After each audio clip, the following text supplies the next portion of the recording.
Shooting the Grand Canyon, huge privilege. We got to work with the Hualapai Nation. We have so much respect for and want to tell the story of the indigenous people of this part of the world, but we're not really in a position to do that. So we have to have that authored and generated by those people. So part of the process is getting to know them and just slowly find a way to become friends. And so what ended up happening was this amazing energy where we worked with the Hualapai.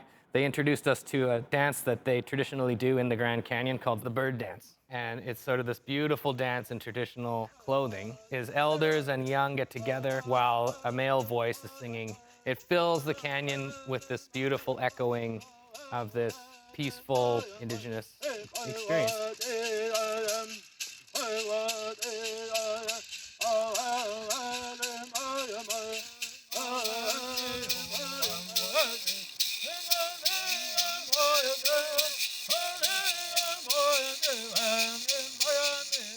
In Hualapai, this is the breast of the eagle, and it's all made out of beads. It's called a cape.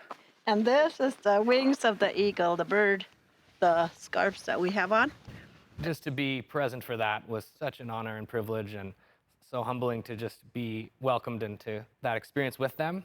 But of course, we're raging by in a very loud helicopter and trying to get it all timed up so we see the whole canyon and we arrive to them and we can see them, and the whole film's very choreographed so we can be in the right places at the right time. There's one more component, Mother Nature. It reminded me, even in the Grand Canyon, where the weather was questionable, the cloud forms are coming in, is it gonna rain, are we gonna have the right light and everything? And then Mother Nature says, yeah, it's time. We're there, and we get this amazing shot. In a way, it feels like nature takes over, and we just become the messengers for the story that nature wants to tell. It's January. We were here because there's very little haze this time of year.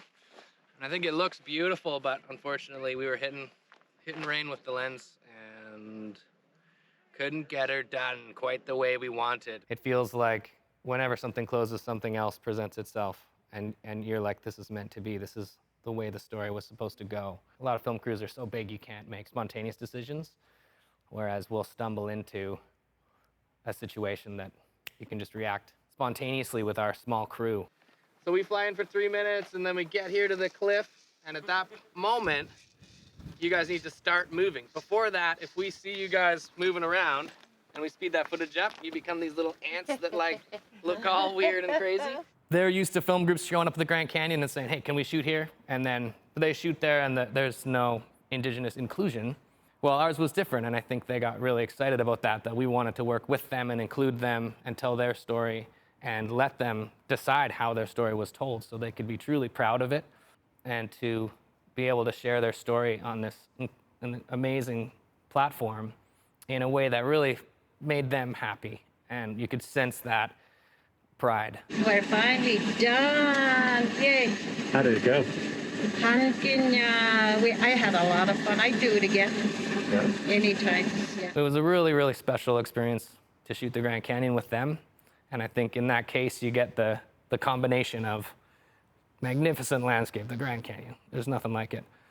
Wonderful people who are the true blood of that place.